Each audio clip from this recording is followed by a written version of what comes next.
But you know, I'm Brazilian, so we Estrelas mil a cintilar no espaço, em teu poder e em manifestação. Então minha alma canta a ti, Senhor. Quão grande és tu, quão grande és tu. Então minha alma canta a ti, Senhor. Quão grande és tu, quão grande és tu. E ao vi Jesus em resplendor e glória, para levar-me ao lar dos filhos teus, prostrar-me-ei e em gratidão infinda, e exclamarei: quão grande és tu, meu Deus. Então minha alma canta a ti, Senhor. Quão grande és tu, quão grande és tu. Então minha alma canta a ti, Senhor. Quão grande és tu, quão grande és tu.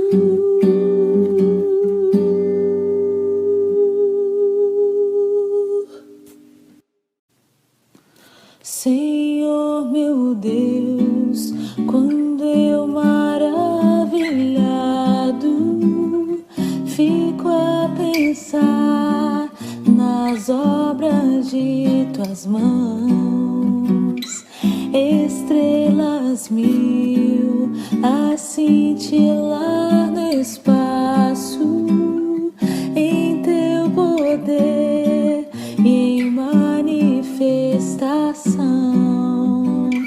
Então minha alma canta a ti, Senhor.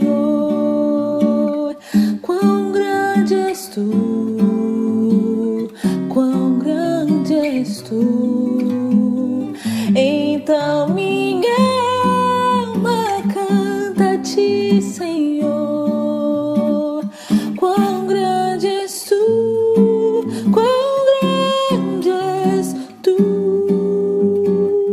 E ao vi Jesus em resplendor e glória, para levar-me ao lar dos filhos teus, prostrar-me-ei e em gratidão infinda, e exclamarei: quão grande és tu, meu Deus.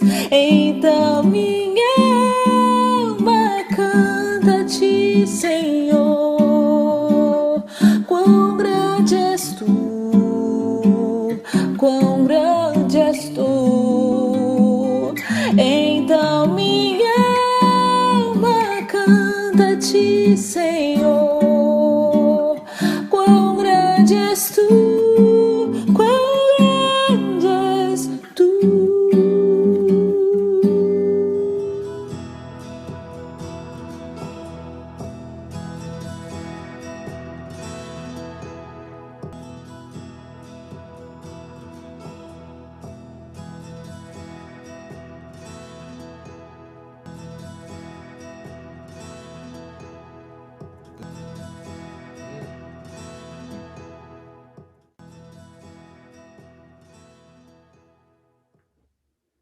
Good afternoon and happy Sabbath to everyone. Pastor Frankie Leggett III coming back to you this afternoon.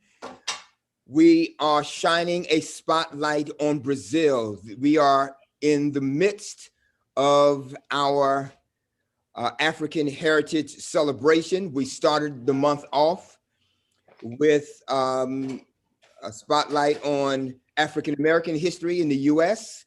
Last week, we had an awesome day where the spotlight was shined on Jamaican history and the struggle that the Jamaicans endured to ensure their freedom and their liberties.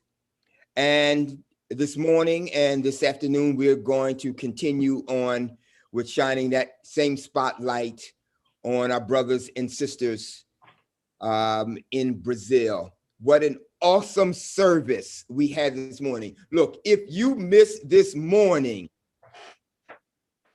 you missed a treat. So please go to YouTube, find our church, Grace Tabernacle SDA Church, and listen to that message. Now, look, you can't get to heaven unless you watch that message from this morning. I'm just telling you. I mean, it is what it is. It's real simple. You can't get in until you watch that message from this morning. So what an awesome day it was. And now in a minute, I'm going to introduce our presenter for the afternoon. We're going to do things just a little bit different today. Okay. Analise Antunes, member of Capitol Hill Church in DC, born and raised in Brazil, will be our speaker and our presenter. And she's going to present some information. And then Pastor D'Souza and we're both going to jump in and we are going to have a dialogue with you. We are all going to be able to entertain your questions. And so what we want you to do, even whether you had questions from this morning, pertinent to the subject matter, or you hear something in the presentation now and you want to respond to it, I'm going to ask you to put your questions in the chat room, and then they will be directed to me, and I will read the questions, and then we will address them from there. Okay. I am honored to have Analise on. She's going to do an incredible job. We have been talking about this and dialoguing about this for weeks now, and it is a pleasure to have her with us. I want you to bow your heads real quick, and then I will bring her on. So let's have a word of prayer. Father God, we thank you for this opportunity to dialogue about this subject. We know that we are not inferior. If you look like me, you're black and brown like I am, we all know that we are not inferior. But the problem is that the dominant cultures where we live believe that we are. And the worst part about that is many of them think that God thinks that way. Many of them believe that God is also racist and that heaven will be racist and segregated. Or worse yet, that God will not allow people who look like me into the kingdom, when scripture says otherwise. My Bible tells me, John 3:16, for God so loved the world, for God so loved mankind. It didn't say that God so loved the dominant culture. It didn't say that God loved white people around the world, that he gave his son to die for us on the cross. That's not scripture. So we thank you, dear Lord, for this dialogue. And we look forward to the day when all of God's people are liberated and can live in a world minus racism and segregation and hatred and discrimination. Be with Analise, our speaker today, and bless us as a result of having this dialogue. In Jesus' name I ask it. For his sake, I pray. Amen. Analise, how are you? Hey, Pastor. Awesome, awesome. I thank How are you? I'm good. I thank you for being our presenter. So it's a privilege. Thank you. You're going to share your screen, and Okay. we're going to be listening with both ears. It's all yours.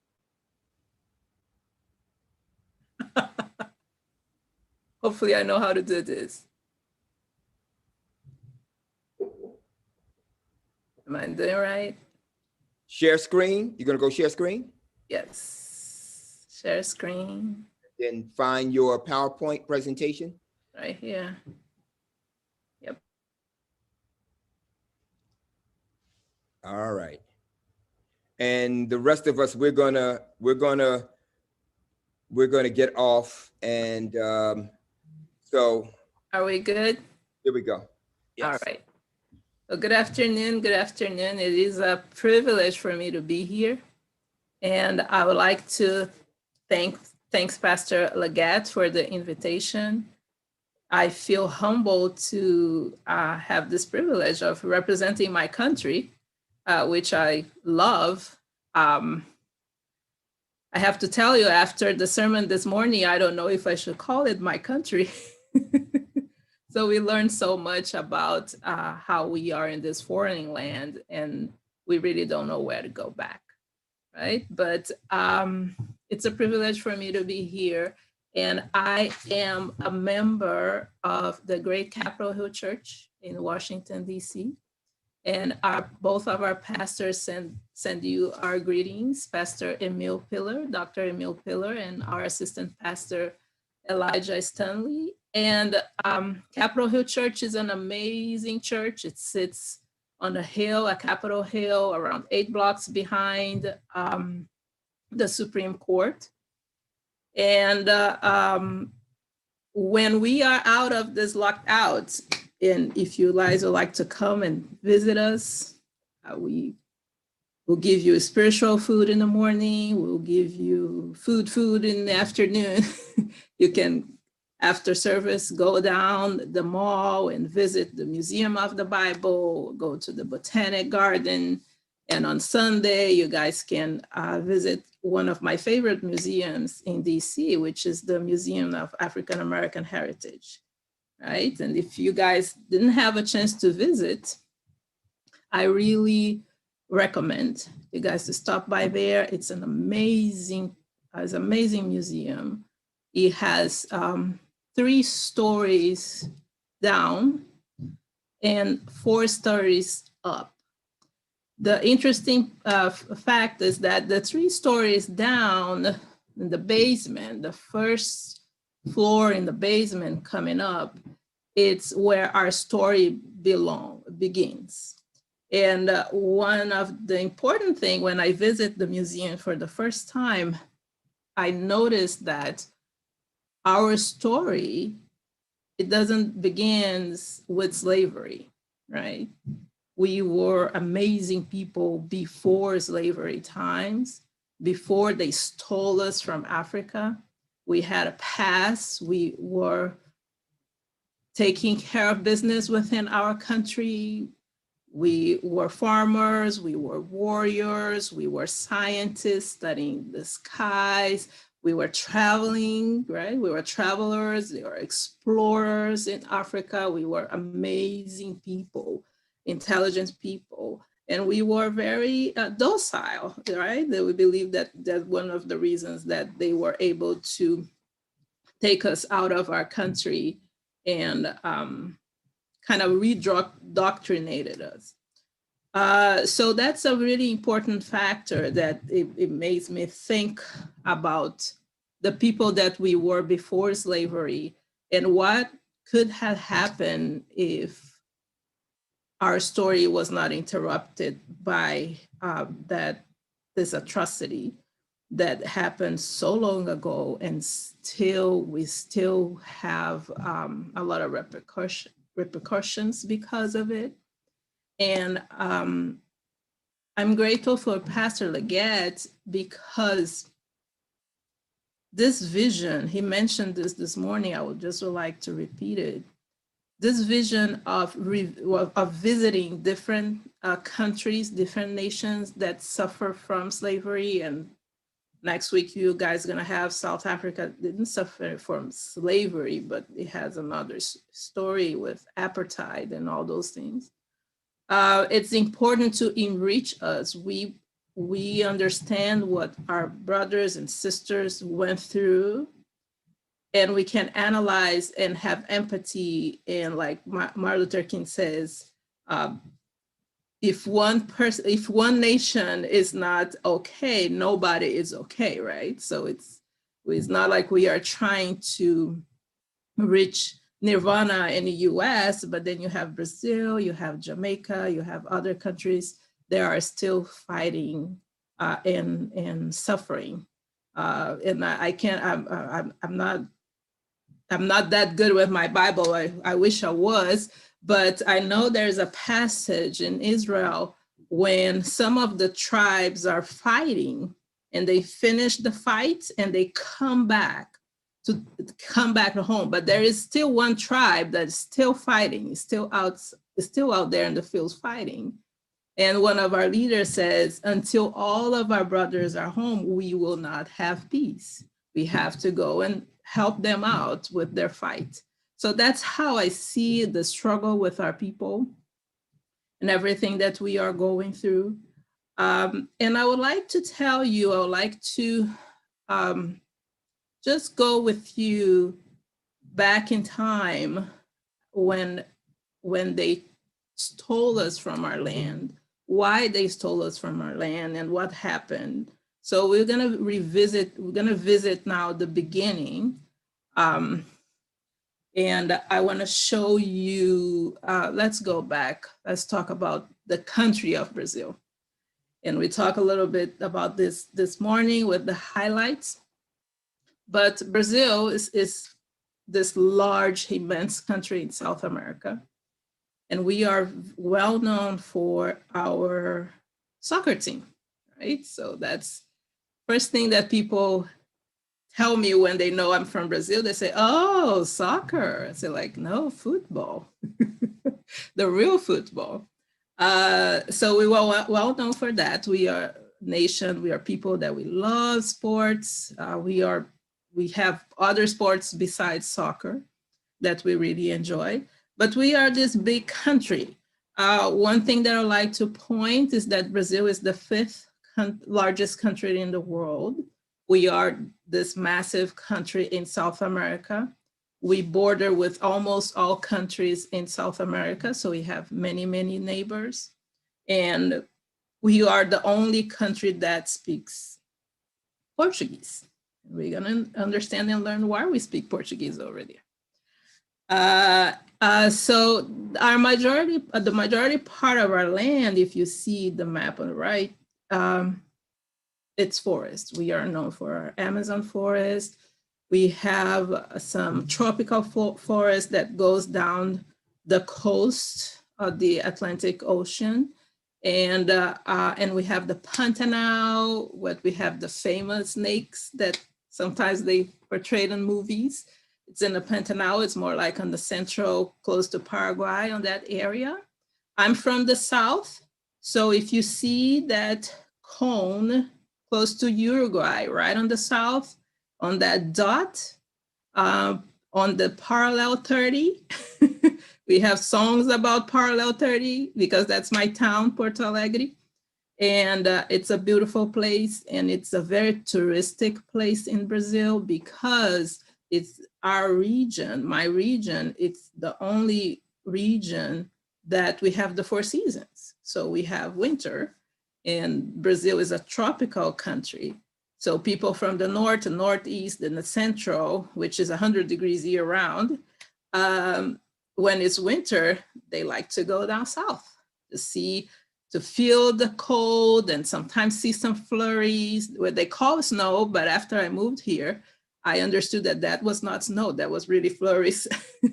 But it's our snow we have in the mountains, and we have some beautiful towns there, and different type of foods, right? Because we have winter, so we have this food that is appropriate to make our body a little bit warm. So it's an interesting place down there. One of the characteristics of the South, Porto Alegre, where I'm from, it's really European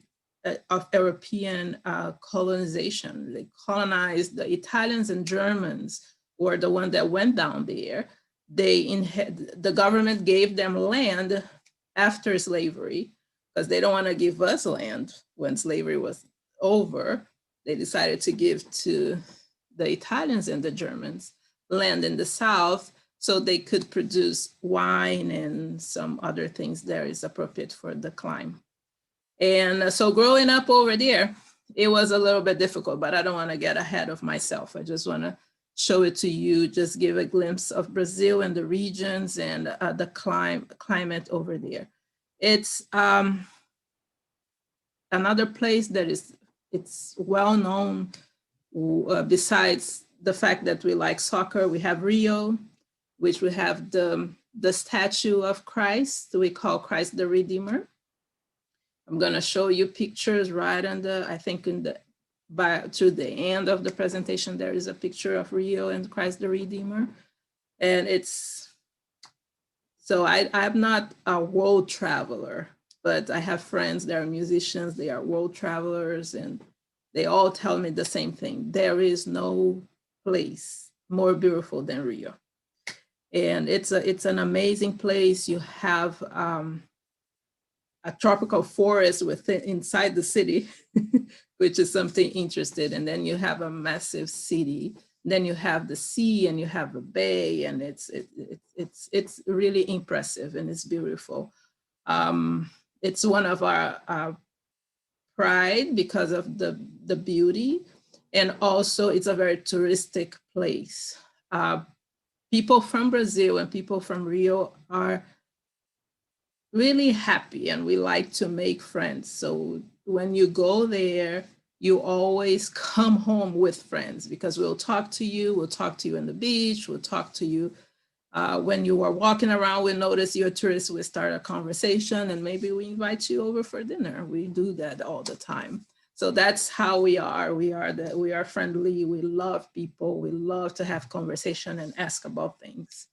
Right. So that's Brazil, staying on South America, border with all those countries, and we speak Portuguese there. So let's find out a little bit more about how we end up to be. So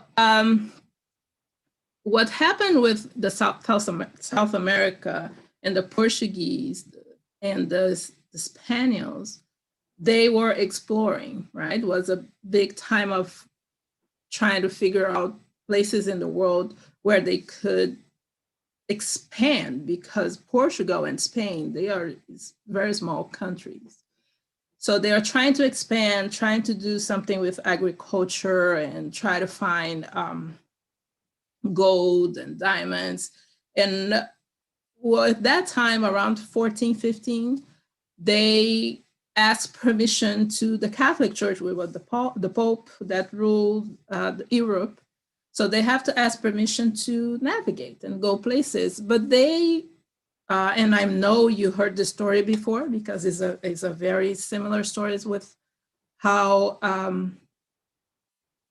people end up here and finding the Americas. They're trying to go to India. So they're trying to go to India. There's this guy that was trying to go to India, but he navigated too far from the coast. He was coming down Portugal, going to the coast of Africa, going around, but then he started navigating too far from the coast, end up in this other place that, no, not yet. So end up in this other place that he has no idea where he was. So end up in this place, which was Brazil, and there was natives there, right? What we call Amerindians.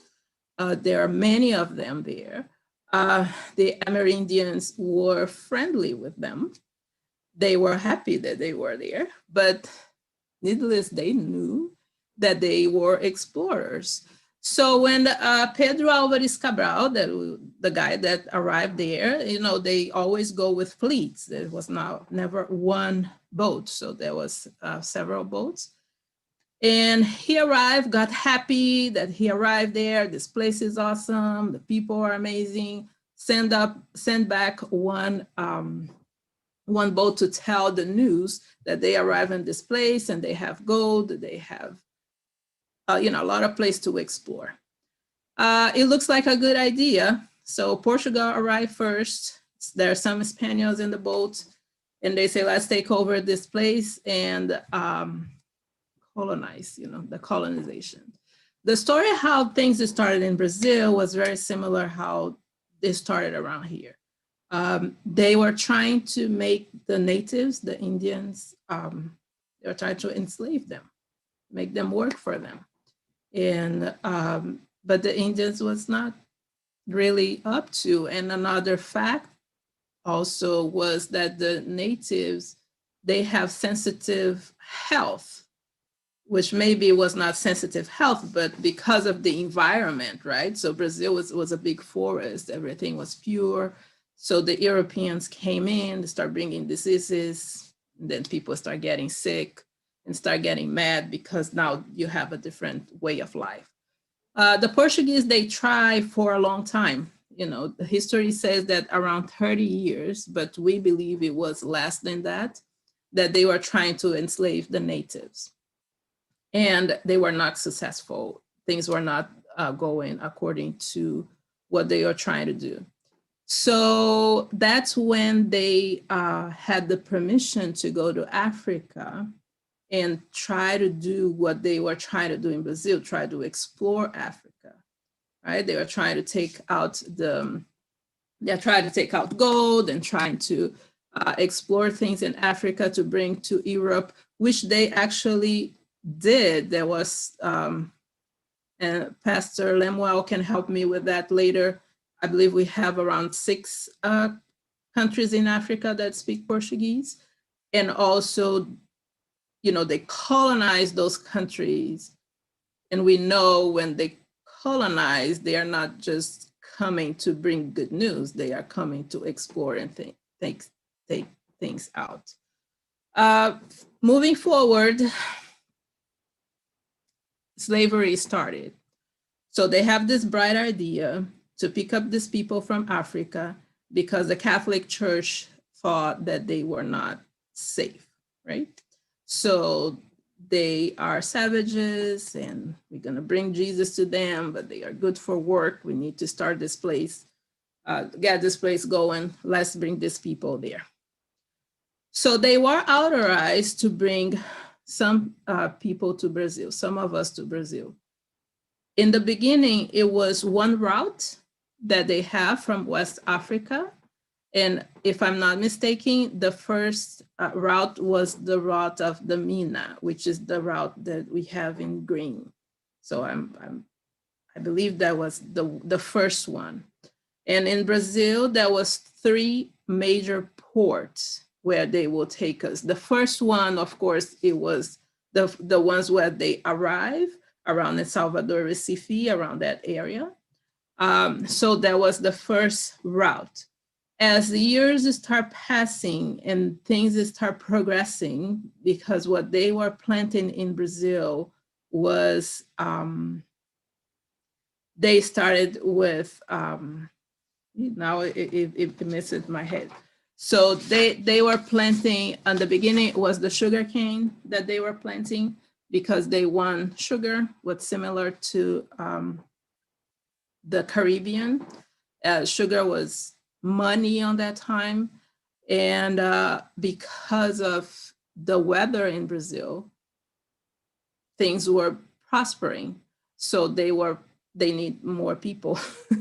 They need more people so they could have more land, worked in a faster so they can make more money.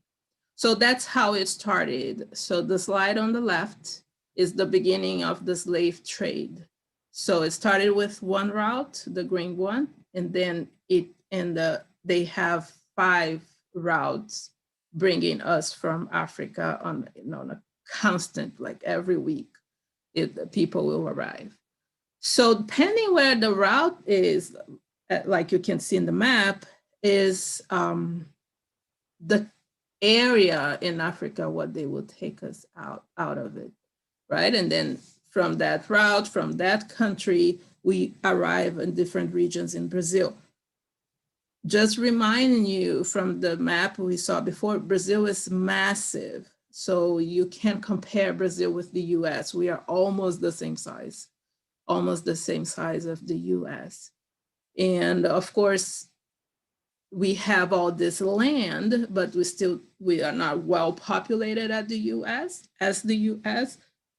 If I'm not mistaken, for every 4 Americans, there is 1 Brazilian. So we don't have as many people as here, because a lot of our land is covered by forests, right? We have the Amazon forest, which takes a big chunk of land from our country. And now they are trying to burn it down, but this is a topic for another conversation. We're not gonna mix things today. So that's how it started. So it started in 1530s officially. That's when they give us the date. That's what they teach us in school. But there is talks and conversation that slavery started before that.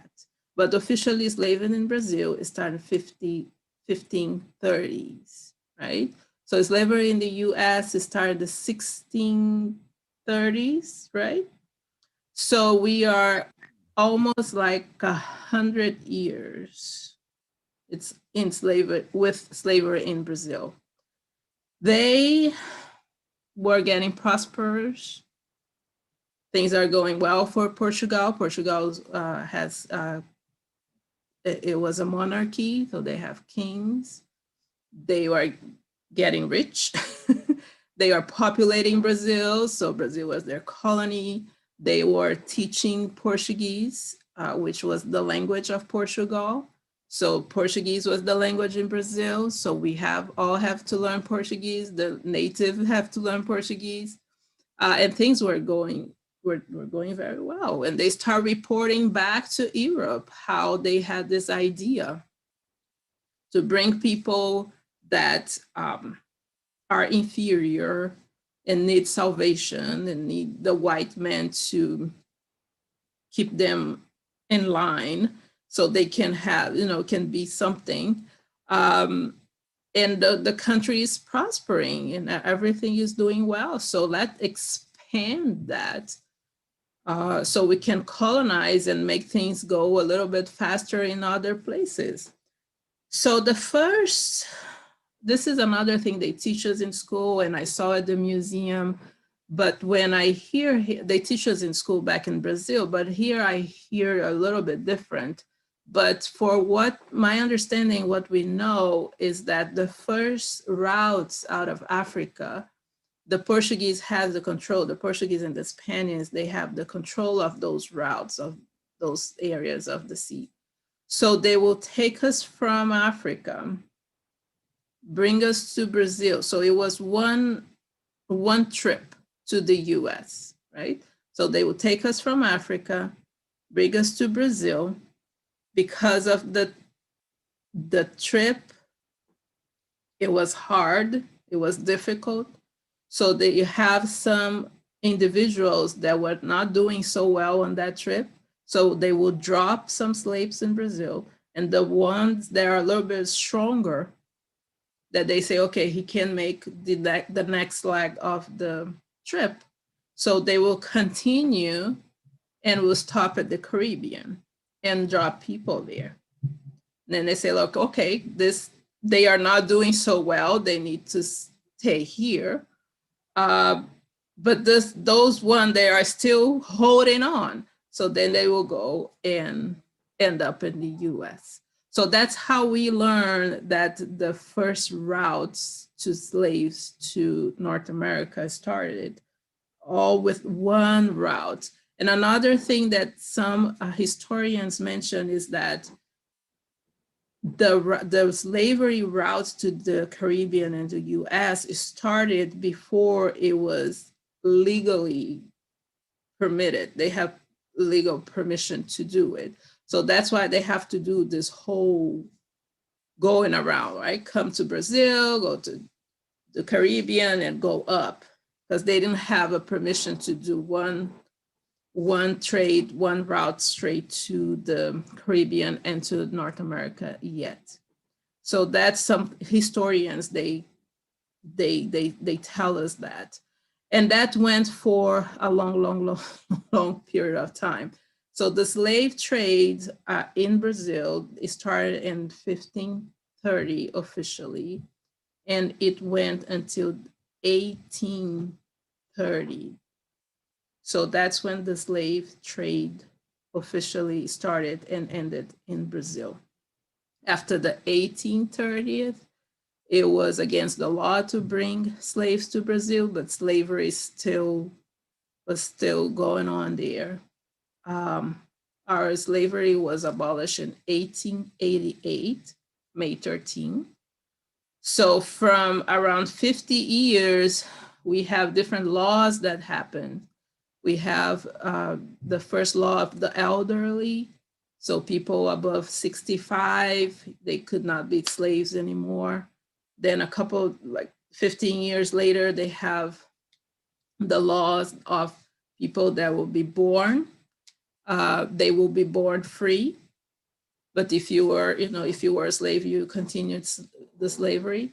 And in 1888, the only reason why they abolished slavery was because of pressure from the US and Europe, because Brazil has no intentions of doing it. But because of international pressures and the monarchy was not going well, and there was other factors from the princess that pressure and passed the law. She has slaves that she liked, and they were pleading her so she could force her father to approve of this law. And that's how they tell us, that romantic tale that how slavery ended, but it was a little bit different. I'm just going ahead of myself. So in the beginning, the demographic, we talk about it. We started in 50-50, around 50-30, a little bit field slaves. 2,000 Portuguese arrives, 4,000 indigenous people, native Brazilians, Amerindians, and a few slaves. From the 50s, end of the 15s, that's when things are starting to increase. And on the 1600s, then that's when it was start booming. That's when slavery was on the peaks. So for many years, not with the last census, which was, I believe, 2010 in Brazil, but for many years, Brazil was the country that have more Africans or more Black people out of Africa. And now it's a little bit less. I think here we have more people more Blacks out of Africa than in Brazil right now.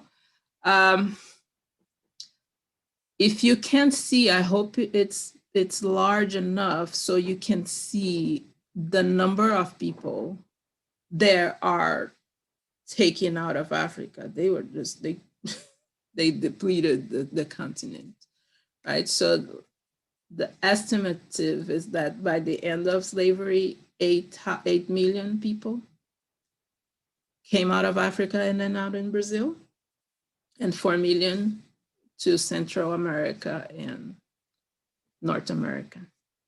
And then you have 1 million that went, to other places in Africa and Europe and Asia. So it really breaks my heart to see for all those years, 300 years, how they depleted a country of their citizens and slave people. And life as a slave in Brazil. So our ancestors. I would like to talk to you a little bit about our ancestry, our ancestors, because I'm in the U.S. for a long time, over 20 years now. It's a place that I love, and I love my people here, and I see African Americans as my cousins. And when it's February and it's Black History Month, I identify with it for reasons that we talked in the beginning, but also because of our ancestors. We went through similar things. For the US, it was the cotton in the South and working nonstop, right? And women and men and children. Very brutal. For us was sugarcane. It was sugarcane. By the end of slavery, it was also coffee and cacao, right? Chocolate and coffee. Those are the three main things that they will make us work. And it was very similar in here. One of the differences was, I believe, because of the weather. So we work nonstop, long hours, but the massa there, the type of, what I learned here is the type of torture and punishment. It was a little bit different in Brazil. In Brazil, there was not a lot of torture. They really treat us as like animals, right? And we are property, so they think that if they torture us too much, they were damaging their property, things that they pay. So we have different types of punishment. There was torture, they will beat, some people will be beaten to death and things like that. That happens, but it was not as often like I learned it here. It was really brutal. And Brazilians, for some reason, I'm not sure if because the places where we came from Africa, I really cannot answer. Maybe Pastor Leonel can help me with that later. But Brazilians, we didn't have many revolts within the slaves. What was common in Brazil among our ancestors, it was a place that they call quilombos. So quilombos were places within the forest that the slaves will hide when they escape slavery, when they escape the farms, right? So again, remember, Brazil, it's a forest, and it has different types of terrains, and until this day, it's just like you need to know where you are going, because if not, you're not going to arrive. There are animals, and it's difficult terrain and things like that. So the slaves, our ancestors, they were savvy with the land. And so they will escape and end up on those quilombos, right? So quilombos is war land. That's the translation. They will end up in these quilombos. And when they end up in those quilombos, they will start a new life, because it was rare when people could find where they were. So what they always are trying to do, instead of revolt, it was to escape to a quilombo. That was the dream of slaves, to find and how to get there and get into a quilombo. And the starter was like our promised land, right? If I can make it to a quilombo, So history tells us that in Brazil, it was close to 150 quilombos spread all over the country. We had one quilombo that was really famous, that have a leader that was our major warrior, Zumbi, and is the Quilombo of the Palmares. Quilombo of the Palmares. It's on the north part of Brazil. So the history tell us that at one point, and they broke up the Quilombo, but at one point there was 20,000 slaves there. And they were living free, speaking their own language. And they were not able to find that Quilombo for 5 years. So it's one of the Quilombos that stayed longest without Massa having the idea where these people, where they are fighting, where they are escaping to. They actually have to bring outside forces. This was a Holland army that came and start coming and mapping the area until they could find this Quilombo, because they couldn't find this Quilombo. And besides being protected by the layout of the land, our ancestors structured on a way that they have overseers. They knew when people are coming, and they will kill anybody that, could jeopardize figuring out where they are and bring it back and bring in more people. So they were able to be there, sustainable, and living free for 5 years until this external army came in and killed many of them, unfortunately. They rescued they took some of us and took back to some farms, but the majority of people, Zumbi and the majority of people, they got killed. But it was something. By the end of slavery, those Quilombos, they were protected. So when the law of the 65 and over came, that people of 65 and over could not be slaves anymore, the law was that any slave that made it into the Quilombos will be protected, that, you'll be free, basically, in those Quilombos. So, but you cannot be out of the Quilombo. So, but nobody could touch you there. So still, there was in our minds, our ancestors' minds, that if I just can make it to a Quilombo, I'll be a free person and they cannot touch me after I'm there, right? So that was in the end of slavery.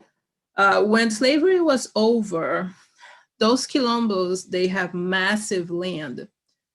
For many, many years, it was a political fight for the right of the land of the Quilombos. Until 1985, you see, it's not that far back.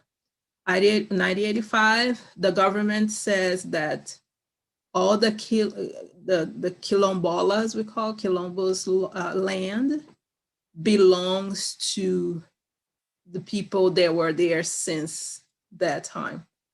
So now those areas are protected. They cannot sell it.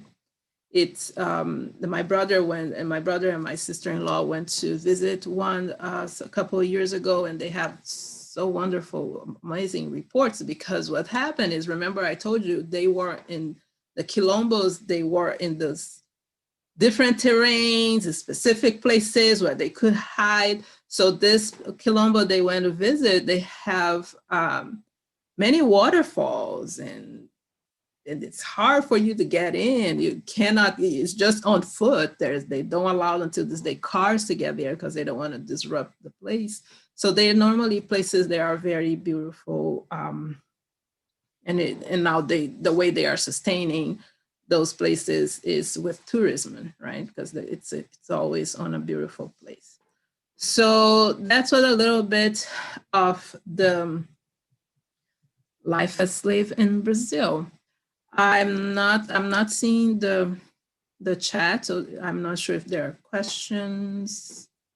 If Pastor wants to come in, Pastor Leonel, Pastor Leggett would like to come in. Now we can continue to talk. Yes, Analise, thank you. Awesome presentation. If you would unshare. Wait a minute, hold that for a second. Don't do nothing. Okay, I still have more slides. You have more slides? Okay. I just want you guys to drop in if you'd like to. I can continue, but I Go don't ahead. have questions or stuff. No, you go ahead and continue, and we'll go from there. We'll Okay. finish. We'll jump in when you're done. Okay, there's no questions? They can wait. They can wait. Okay. No problem. No problem. Yeah, so the religions in Brazil, just want to say a little bit something about what we believe there. So Brazil is a Catholic country. We were colonized by Portuguese. Portugal is a big Catholic country. And one of the great things about Catholic countries is that we have many holidays. So it's always 2-3 holidays a month, if I'm exaggerating, because every saint, they deserve a day, right? And there are many saints. So Brazil, we have many holidays. And when I remember when I moved here, one of my friends were saying, what are you gonna do with our holidays? They don't have holidays already here, you know? So like, well, I think I will adapt, which I did. Yeah, so 64.6% of the country of the Brazilians are Catholic, 22.2% are Protestants, and that includes Seventh-day Adventists. So 6.5 are Seventh-day Adventists, Assembly of God, 2%, Christian Congregation of Brazil, 1.2%, Universal, and so forth. There is something that I like to say about religion, which that part of Spiritism is 2.2%, and others. Brazil, especially the Adventist Church, I want to say this on a nice way. The amount of Brazilians, of Blacks and Brazilians, it's around 8% of the population nowadays that consider themselves Black. And then we have 42% that consider themselves Brazilians, right? Because one thing that I forgot to tell you is that when the Portuguese came to Brazil and they started enslaving us and bringing us in, they want to create a new race. So they say, let's mix and create this new race. Analise, Yes. could you repeat that, please? Of the percentage of Brazilians that consider themselves Black, and the percentage that just considered themselves to be Brazilian, even though they look like me, they don't identify with being Black? Yes. So that's an interesting thing. So 8%, around 8% of the population, they say they're Black, right? And the numbers are growing now because we have a lot of people that are woke. We have this Black pride. Things are changing in Brazil, and I'm proud of it. But then you have 40-something% of people that they say they are Brazilians. And normally, officially, they don't say they are Brazilians. They say they're mixed, or sometimes they may say they're white. But what happened is, going back to what I didn't explain in the beginning, when the Portuguese arrived and brought us in, blah, blah, blah, they say, let's mix, let's create another race, right? So there was a lot of mixing with the Portuguese, and then other Europeans came because they noticed how wonderful this country was, and with gold and things that they are finding on the ground, like diamonds and all those stuff that they are finding. And that start attracting people. Remember the gold rush in the US with the California? So when you have stuff like that, a lot of people will come from all places, right? So as they start coming, the land, the law of the land was like, you have to mix. And then all those men will come, and then you have the slave women, and you have the native Indians that will run naked. And it's a tropical country, and then you start mixing, right? So sometimes if you see some footage of Brazil and Brazilians, you start looking at a person and you can't tell exactly what's in there. You say, like, I know it's Black. There's Black people there. but then I don't really know what else. So it's sometimes the person can't tell you. They say like, oh, I have Italian, there's Japanese, there's native, there's somebody's Black. So you have all this. So there is that in Brazil.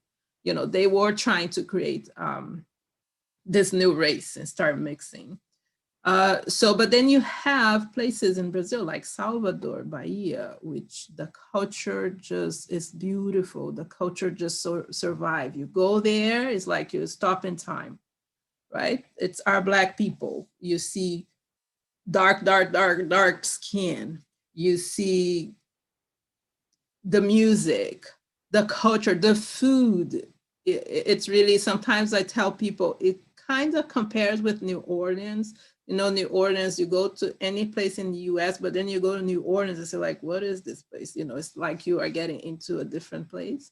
So that's Bahia, that's Salvador. It's beautiful there. The culture is super rich about us. But what I try to say is that with the Spiritism, what happened with us, because the country is kind of traditional European, I would say. I'm not sure if I'm saying this correctly. Our people, they are woke and for our things. They don't convert to Christianity, right? So they stay on the African religions, and we do have many. We do have, and they are the ones that preserve our culture. So this is a clash with Christianity. Not too much the Catholic Church, because the Catholic Church is very permissive, right? So there's not a lot of rules that they impose. But when you start coming to Protestantism, especially Adventist, which we are the #1 church there on that category, the church has a set of rules, and they don't bend, they don't understand that there's culture and their beliefs. So everything kind of goes together. I would give you an example just to be a little bit more clear, just to make it clear.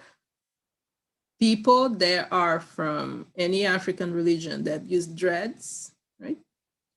If they convert to Christianity, if they convert to Adventism, the first thing they will tell you before they baptize you is that you have to cut your hair, because that represents that religion. So there's no understanding that he's not representing the religion, that's the culture, right? What happened is that the religion, the African religion, is the only religion that actually carries our culture. So on my father's side, my grandmother, she was a singer at one of Umbanda, which is a very strong African religion. And she has this beautiful voice.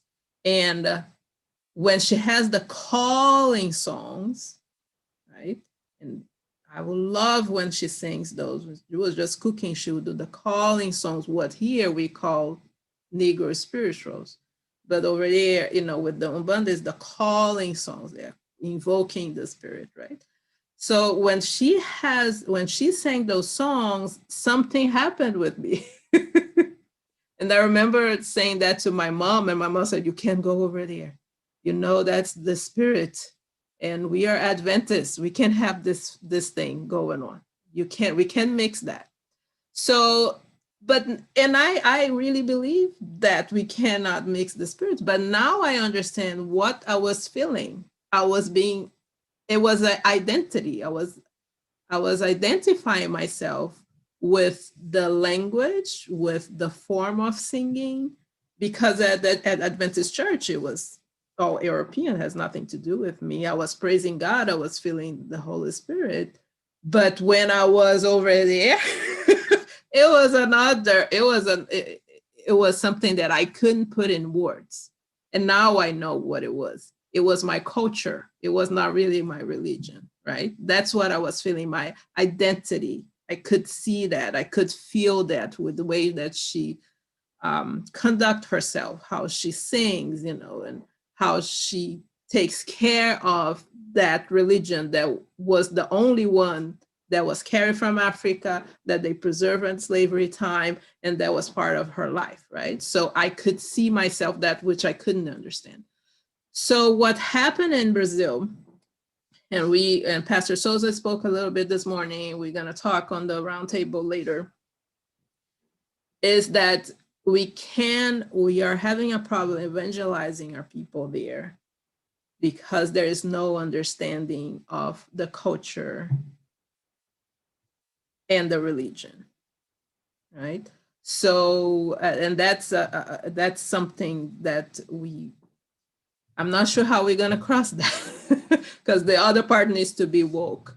But so we have this percentage of people that are with the African religion, and there are some other people that just don't, they say they're nothing, right? And you have 1% of people that don't believe in God and don't have any religion. So this is what happened in Brazil.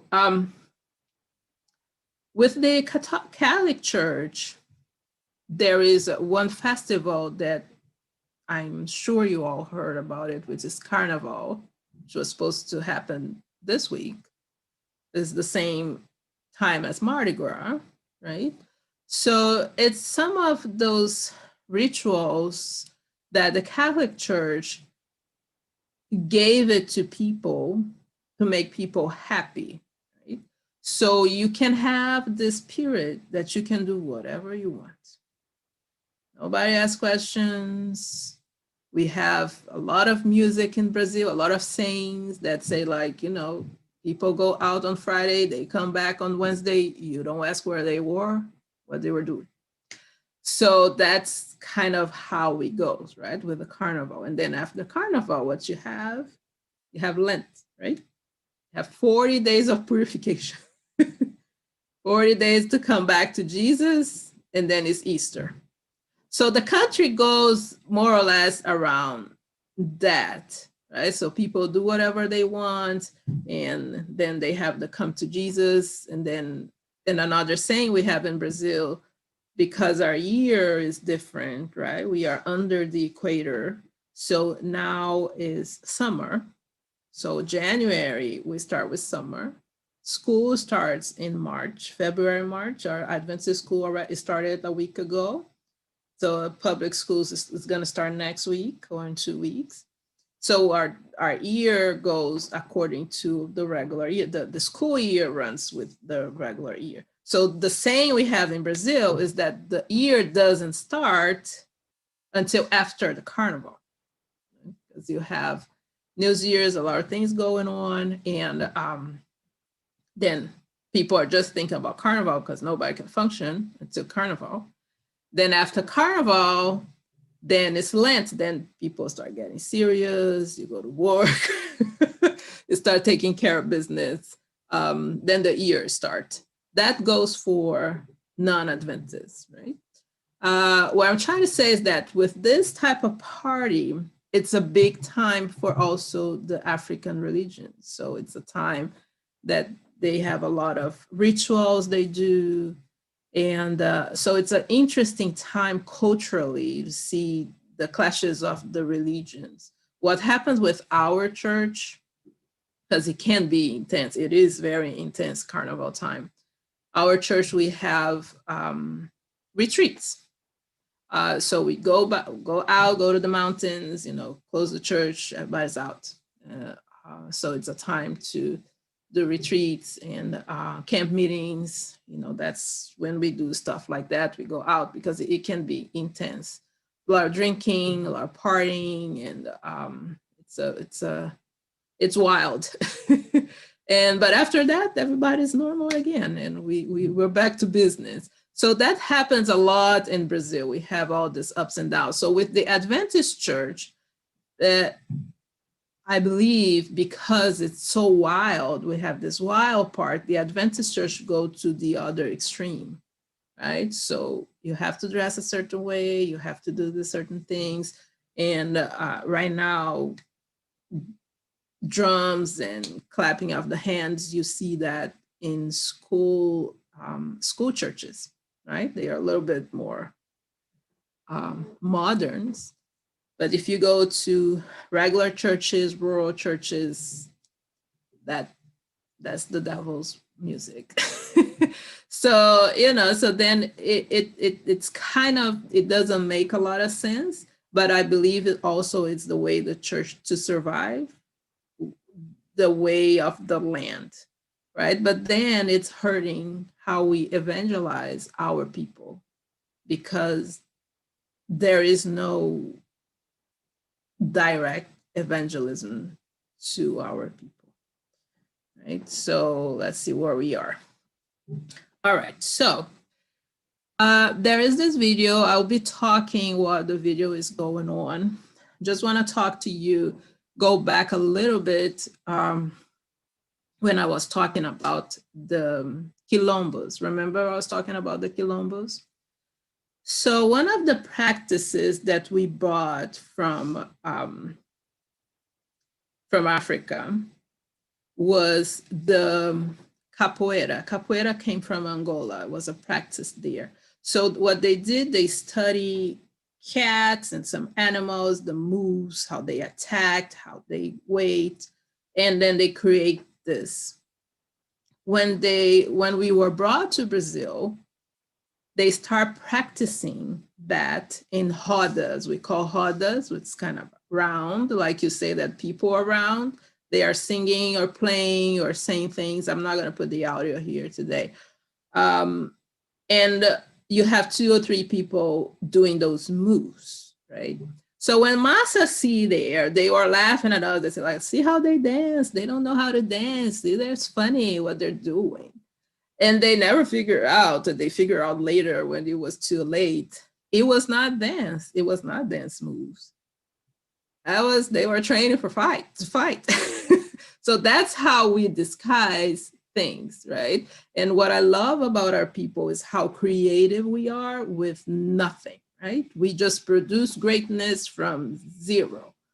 Here, all the stories with the braiding of the hair, that will signify a map, what people should go when they were escaping. What else? The quilts and all those things. So we also have that in Brazil, the hair, braiding of the hair to help people navigate so they can make to the quilombos. And the man, that was something to these days, women and men, they do capoeira, but the men, they were training for war. So that's how that in 2014, they put the name that, capoeira now is Brazilian martial arts, which is amazing. So they would be doing stuff like that when we had time off, holidays, that nobody will work because it's a Catholic country, so slaves would not work. We'll be doing our thing. They think we were dancing. We don't know how to dance. We're funny. People are training for war. They were training their muscles, training their moves, teaching the children so they could make an escape to the quilombos. So that's how we were able to escape to the quilombos. That's how our warriors fight, right? So I just would like to show you. And another thing, I love capoeira and I'm proud of it. Sometimes I'm watching a movie here and it's a fight movie or something. And I see some moves and I say like, I know that's capoeira. So it's really interesting when you can identify things that is part of your culture that now the worlds know, and we know it's beyond our culture. It's really ours, right? It comes from slavery time, like some foods that today in Brazil, it's part of Brazilian culinary arts. And it was slave foods that we made. Again, we did a lot from nothing. If I can get out of here. Oops, I cannot get out of here. Okay, we are, we are great people. We produce from nothing. So it's something that it gives me pride and joy to see what our ancestors were able to do and what now it's considered something from the country, you understand? It's just, Brazil, we have our own martial arts. I said, I know you do. If Pastor Leggett and Pastor Lynette would like to come. Wow. What an incredible history.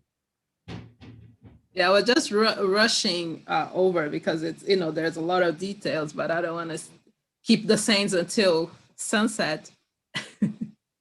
Well, we've got a bunch of questions, so I'm just going to start off at the top. Okay.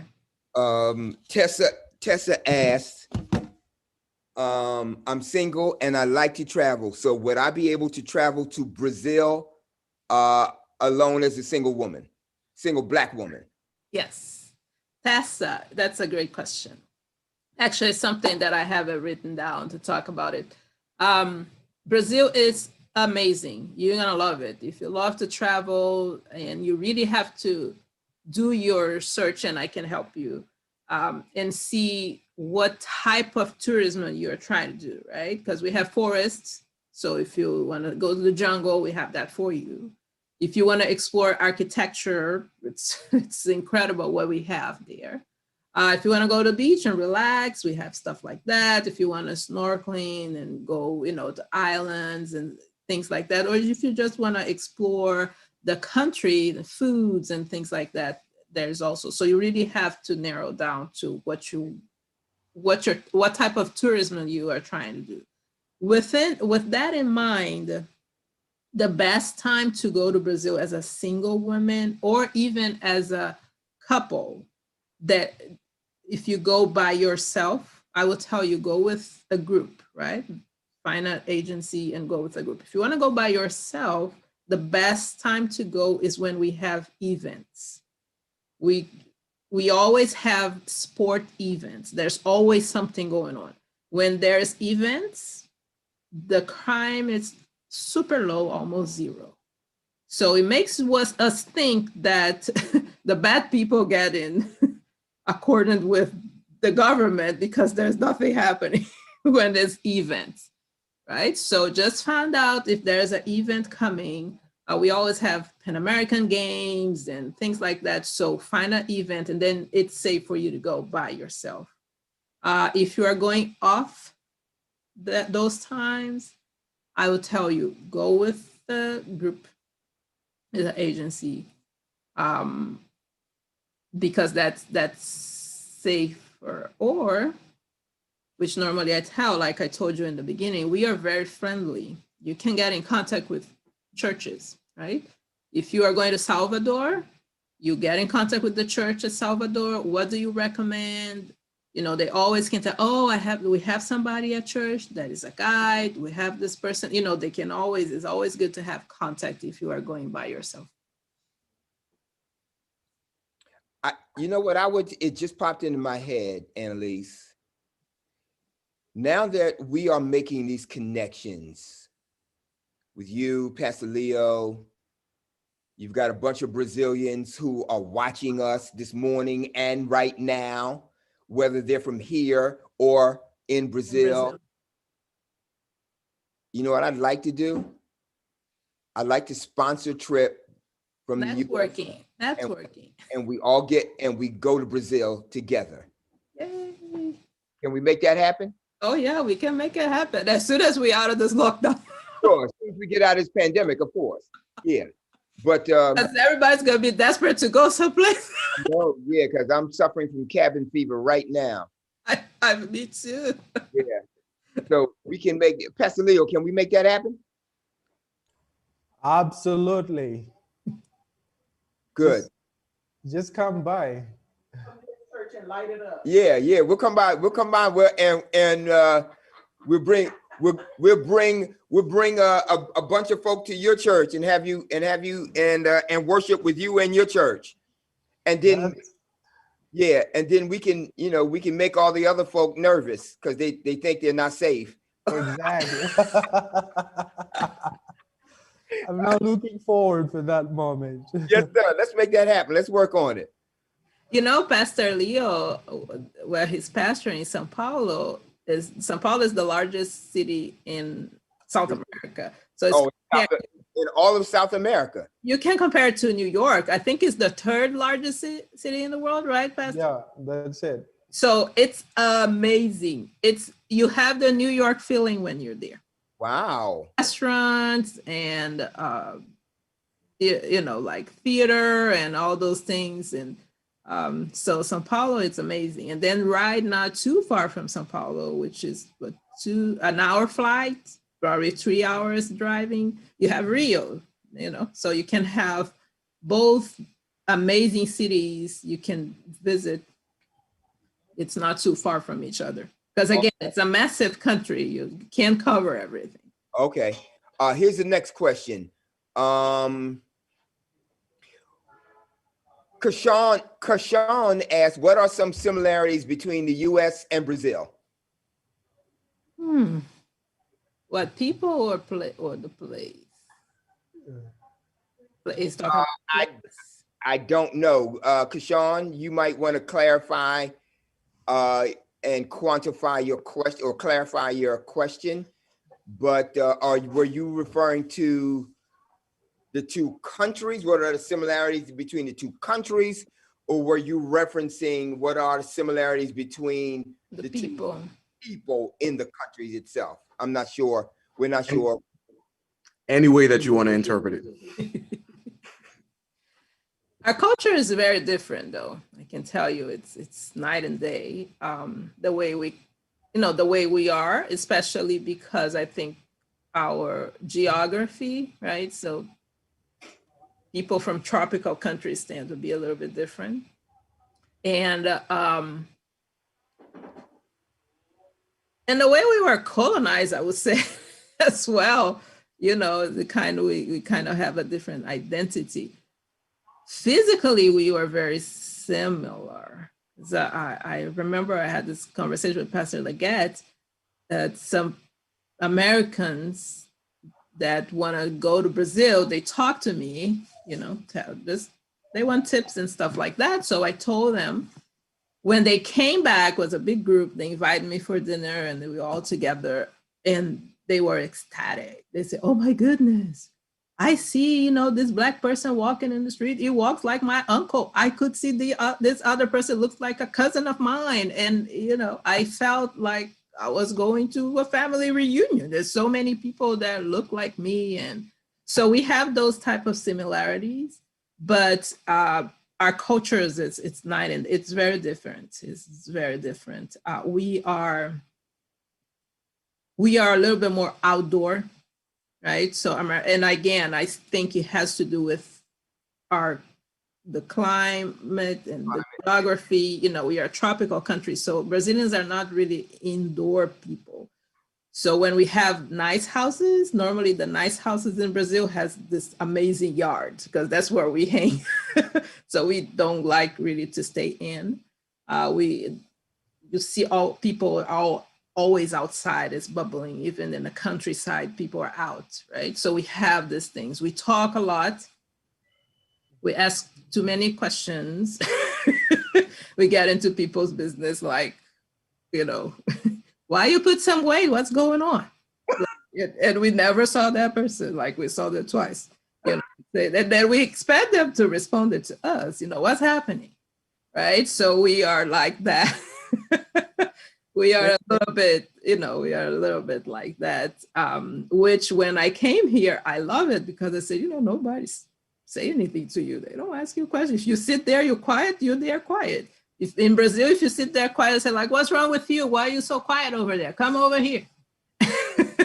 So you're a little bit, you know, a little bit more out, but I think it's because I really think it's geography. We are a tropical country, you know, it's all those things. And the way we are colonized, like Pastor Leonel instructed us, we were stripped out of the way we were. So we were made into this different people. Maybe just a quick comment. There is this, I think if I am correct, I hope I'm not saying this wrong, but almost like an obsession people have with the US, you know, and and how many Brazilians want to go and visit Disneyland. I have friends that have been there, like they go there every year. Every year? Yes, the same Yeah. place, the same spot, and they say it's magical. And I'm like, wow, the world is so huge and big. Like, no, man, I love Disneyland. And when we go, we just love to eat and we go to McDonald's and, you know, and Starbucks. And so it's like, um, I noticed this Americanization of the Brazilian culture as well. It's Okay. growing. So, and that happens because uh, if you do not have something very strong to hold on as a reference, because you can't talk about, like, technically speaking, like Brazilian culture, because if you go to the south where Analise comes from, you will see you have Italian colonies, you have people from Germany and Poland, and they all have these specific festivals, you know, where they celebrate and they eat their traditional dishes and they dance, sing, they speak. There's a city where people actually speak a little bit of, I think, is it Dutch or German? German, Uh, Italian. yeah, they do speak their, you know, those European languages.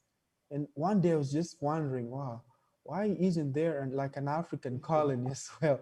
You have from all these groups, you know, like people from uh, the Eastern Europe that are here. You have the Japanese. Actually, if you go to Sao Paulo, when you come, there is a neighborhood called Liberdade, which means freedom. There is a whole, like a big, huge street. It's like being in Tokyo, Wow. you know. Yeah, and now you have this Korean community that's growing, and then you're The like, Arabs. yeah, the Arabs. You have the Syrian community. Like all these groups are recognized Has churches. yeah, they have churches, specific pastors even to attend those churches. They are recognized, they are praised. But when you go to the Black community, We can't have you, it. yeah, it's like when you have a bunch of Black people gathering together and singing praises to Jesus, people like start like, what's going on? What are you guys doing? But if you have Jewish people from the Jewish um, background, they even have synagogues now, Adventist synagogues. They Adventist have, synagogues, yes. What is an Adventist synagogue? They have Adventist synagogues. They have yeah, I think the Japanese church is one of the oldest. It's around 100 years old. And where I'm from, you have Italian churches and you have German churches. You have entire towns that they don't speak Portuguese until this day. They migrate there in World War One. So, and the church is okay with that. You know, the schools, the Adventist school, that everybody speak German, and you know. These are Adventist people you're talking about? Well, I'm talking about the town, and then within the town there is Adventist church that it goes with the culture. Oh man. Yeah, so it's really something that we feel it's politics and the church goes hand in hand, because when slavery ended, here was the promise of 40 acres and a mule. Right. Over there, they were not happy that slavery ends. So they said, we're giving you nothing. Matter of fact, we are bringing Italians and Germans here, going to give them the land. That's what they did to us, right? So, and it looks like the church is treating us the same way. So they give this people, you know, schools and churches, and they have their own pastors to evangelize to their people, but we got nothing. You know, we can't evangelize to our own people because we're going to bring them to a cold pew and sing songs with the piano with no rhythm and doing nothing and tell them to shave their heads, right? It's a, you have to go with your culture. So we don't have that. And the few of us there are in the Adventist church it's low for us to be woke. I was woke after I moved here. And it takes a minute for us to understand what's happening. And again, I'm happy with this new generation, the millennials, and they are not their story. They are getting educated. They are not going through those norms. They're fighting. And I think that has to do with the first African Brazilian church being installed in Brazil, because the millennials, they won't have it. It won't happen like the generation before us, our ancestors. Not that our ancestors were bad, they endure a lot, but I think they paved the way to what's happening now. Right now is the time that people say, like, enough is enough. We don't have to deal with this. If you don't give it to us, you're gonna find someplace else to go. I got another question for you, and this one is from Paulette. We call her P. P, I may need you to come on and qualify this question for me, but here's the question.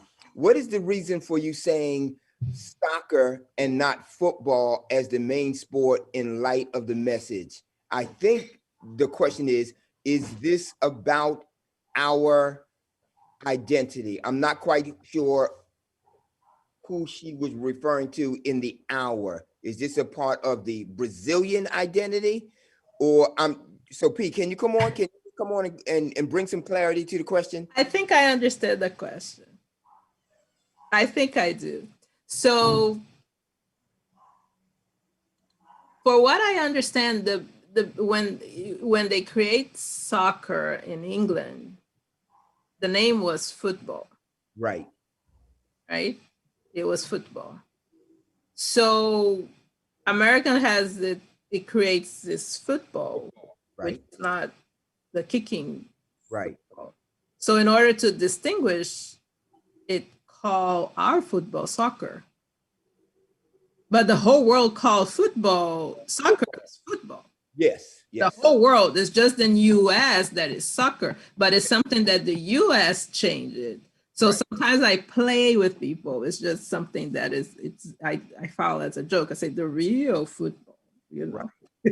but it's something that I think to identify here, because football, American football, it's an American sport that is kind of slow taking the world, right? Slowly, which soccer, football it exploded on the second year that the English came out with this idea. Sure. There's another question here from Kashawn. What or where is the favela?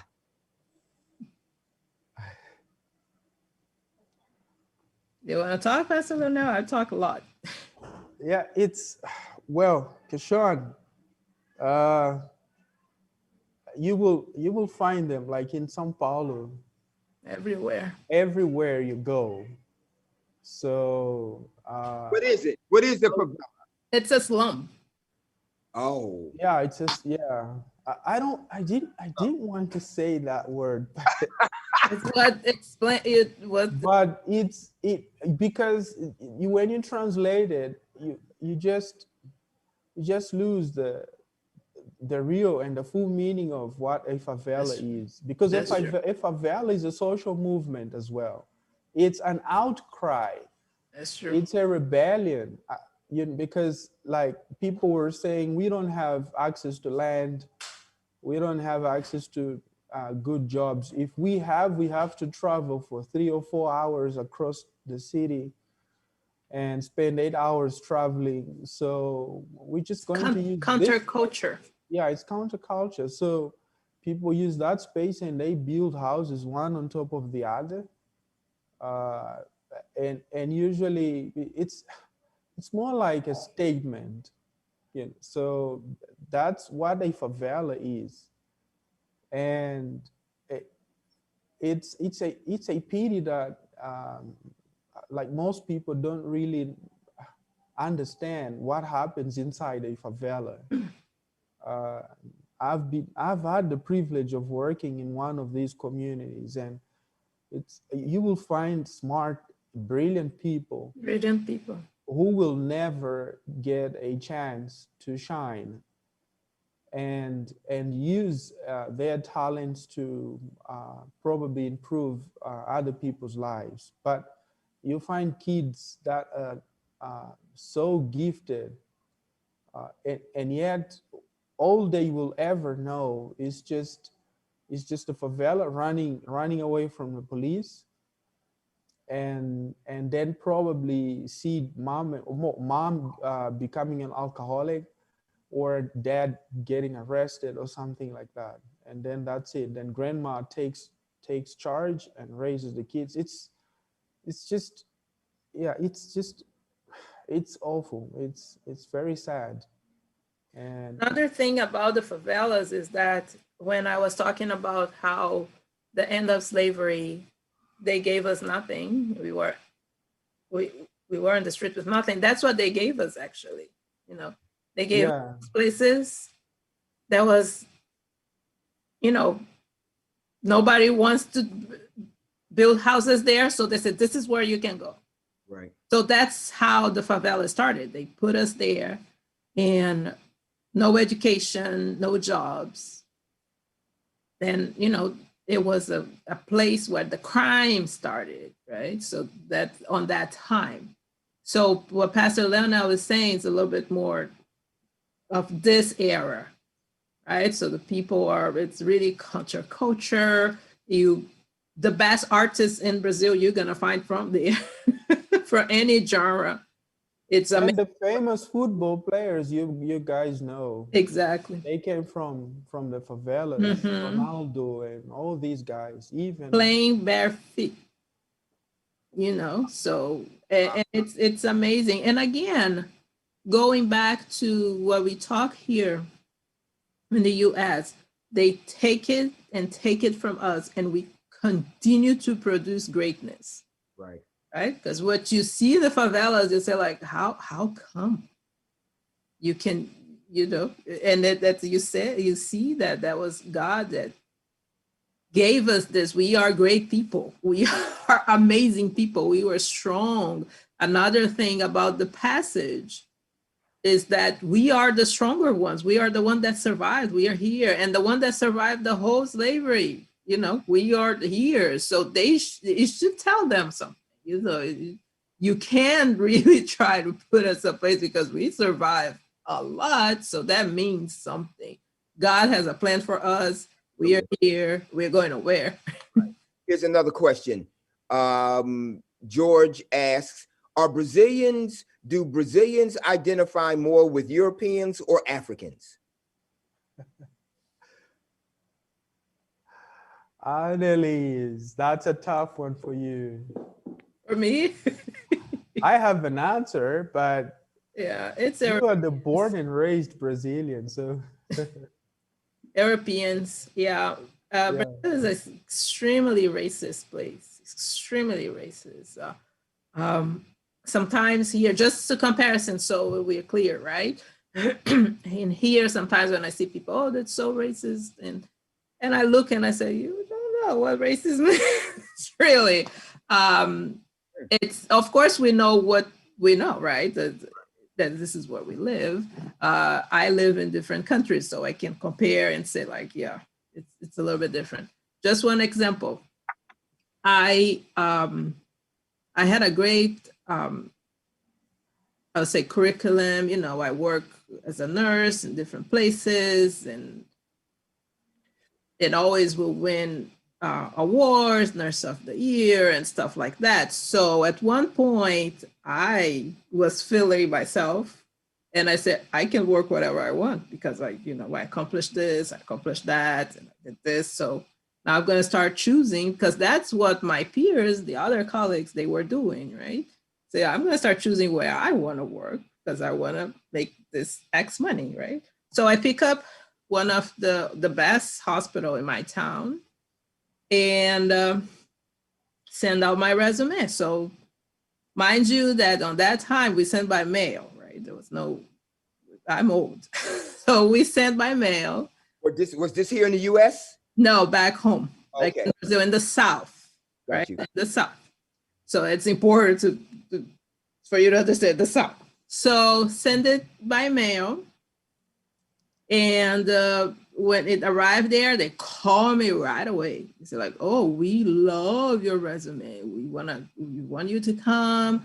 We have a spot for you," and blah blah blah. And I was feeling myself. I said like, I knew this will happen.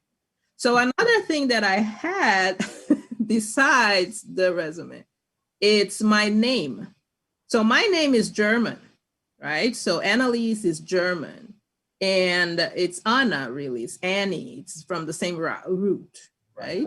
So my mom gave me this name because when she was pregnant, she was reading a book, and that was Princess Analise, and she likes the name, and she gave me the name. But it's common in the South because there's a lot of Germans there, so you see a lot of Analise. And people see Analise, they think, "Oh, you're from the South?" They're like, "Yeah, I'm from the South." So just sidebar. So they saw my name. I have a German name. I have that curricula. They were waiting for a blonde with blue eyes, right? So when I came for the interview, I was not able to get into the building. Oh, stop it. I was feeling myself. So I got into it. I said like, "Where are you going?" I said like, "I have an interview." "You don't have an interview here." "I have an interview." "You don't have an interview." I said, "I do. I have an interview with so-and-so, blah, blah, blah." It took 5 minutes, right, for them to let me in the building. So I barely sit my behind on the waiting room, and the lady came. "Oh, it must have been a mistake. We don't have that spot." We don't have that spot anymore. We don't have that spot, right? So I was just like, and I was young, 20 something. Just like, this is not right. So I talked with a friend of mine that worked there as a nurse. And she says, "Girl, that's never gonna happen. They are racist on that hospital. We have one person that is a little bit brown, but she's a custodian, So, but there is no doctors, there is no nurses, there is nobody on that hospital that has some type of a brown skin." Might as well be as black like me, it's just like blondes and blue eyes and stuff like that. And that's how they are the best hospital in town. So that's the image. It has to be a European image, right? Everything that doesn't look like that, it doesn't go to the standards. And they actually, sometimes they advertise, now it's against the law, but some years ago, they will advertise when you have job search. They said, "We want somebody that is 6 feet tall, blue eyes, blonde, to represent our clinic or our school," or, they will put it there. Now it's against the law, but that was something that they will, actually, it's part of job description. So it's very European. It's very European. And even for Blacks, they expect something for you. So if you are tall, slim, and you're pretty, they expect you to go into entertainment.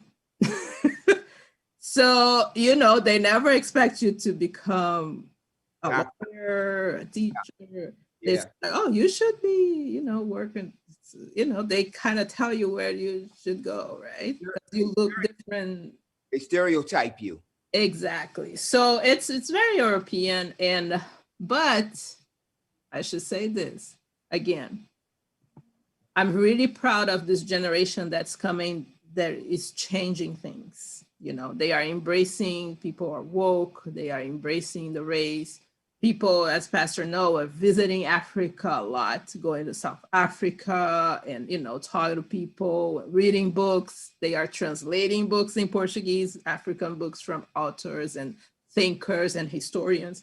So you see that more available, with this movement now. But still, the core of the country, it's very European, it's very racist, very patriarchal. And we are, I always say we are, I don't know, Pastor Leonel, probably 20, 25 years behind you guys. That's how we move, more or less. 20, 25 years behind the US with things happening, right? Around Yeah. that, Pastor Leonel? Yeah, it's what I find it amazing. Just to continue with Annalise's line of thinking, let me just illustrate it by using one of the most ridiculous things that happened in this system, this structural racism stuff. If you like public universities, Annalise, like state-owned universities, um, if you look at the makeup of students from those universities, you will find out that most of them come from well-to-do families. And yet, who sustains those universities are taxpayers. They're And supposed to go to the poor people. yeah, and those who cannot afford, they have to figure out a way of maybe enrolling at a private university, which is expensive. If you look at the income people usually earn in Brazil, and then like whatever happens in the U.S., sometimes we say, okay, if there is a chance for anything to change here, it must happen in the U.S. first. So Oh, when it happens in the U.S., then like a couple of years later, now it's faster. Now it's like the same day because of social media. When George Floyd was Mhm. brutally murdered, and yeah. the same moment, as you guys were watching it, we were watching as well. So people began reacting and taking steps towards, asking, Protesting. yeah, protesting basically. So, but this is just on a, I will say, on one level, but real changes and deep changes, they usually take longer, just church-wise, for instance. I remember uh, one day someone saying, but why don't we have a general conference session outside the US? It was a question. Like it's a worldwide church, so why not? And then and look at the presidents as well. So you begin to see traces of there's a parallel between the government, the secular, and then the religious leadership following almost the same pattern. So when you come to Brazil, you will find the same situation. Like you have a certain like leadership based on your surname. If sometimes I say, oh Lord, I wish I had like Annalise is blessed. She's Annalise. That's a German name. If she had a German surname or last name, Oh, I'm telling you, all the doors will be open. yes, everywhere. Like when they call your name in church, and then everybody is just trying to look at you and who is this person, because it must be sophisticated, civilized, rich, because she is definitely from Europe. So you have all these things happening inside like a secular government that reflects like the church, because a church is it's a it's a portion of society, right? So it Sure. won't be that different. But now, since things are happening in the US, we are like, okay, let's just wait for a couple of hours because it's going to explode here. And it does. It does. I remember when they killed this man. You remember, Nelise, the guy who was killed in Carrefour, the supermarket. Hmm. There was an outrage immediately, Hmm. and things That happened. was in my town. Oh yes. So Mhm. and it was It all was over. similar to George Floyd. Yeah. Somebody was recording, they killed the guy on spot, like police kill him like that. Yeah. Okay. Hey, look, I'd like to recommend, Analise, since we're done with the presentation, can you unshare the screen? Oh, And sure. that way we can, our pictures can be larger on the Yes. screen. I need to show something. I need to Oh, show okay. my niece and nephew.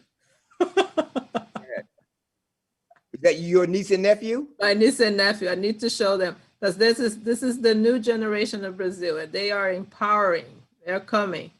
Yeah, I believe in them, Annalise. I believe in them. They are already woke and mad. My niece it's mad. Somebody talk about her hair. She said, "My hair is beautiful. God gave me this hair." Good. Good. Good for her. Telling you. Raise them. They're being raised the right way. We need more individuals. They're coming. They're coming. Like them. Absolutely. Got another question. And the question is from Abby Marshall. You said they wanted to create a new race. With the mixing of the races, did it create unity or division? Ooh, that's a tough one. I would say create division. It creates division because people that are lighter or taller or have lighter, they think they're better than people, even within a family, like siblings, right? Have a sibling that is dark skinned, because when you have, you guys know this, when you have a lot of mixture, we have not just because intentional, right? Though this was intentional, but we have the unintentional one with the rapes around slavery and all those things that people don't really know what happened. So when you have some siblings, sometimes you have rainbow within one family. Exactly. So it creates the stuff like that. And then you have parents that will tell the one that is dark skinned that they should marry white. So the kids will come lighter since he was not. So, and then to improve his social status if he marries white. So I think it creates division. Because here in the U.S., one of the things that attract me, it's really the Black community, right? You have a Black community. So at the end of slavery, things are not working well. You guys started your own schools. You don't want us to be in your school, so we have universities, we have churches, we have, we're going to do our thing. We're not just not going to do nothing. Right. So that didn't happen to us, right? We didn't start own schools. We didn't start communities or businesses to take care of ourselves. They put us in the slum and we were there helpless, hopeless. But, and that's why a lot of us turning to crime, and other things, because it's just, right? It was a difficult, but I think it create division. It create division because then you then, like Pastor preached this morning, you lose your identity. Absolutely. You don't really know who you are, and you think you are, okay, I have blue eyes, I might be better than that person, because you don't know who you are just because you have blue eyes. Right. Next question. This is from Paulette. With respect to the mixed Brazilians who consider themselves white, how do the white Brazilians see them?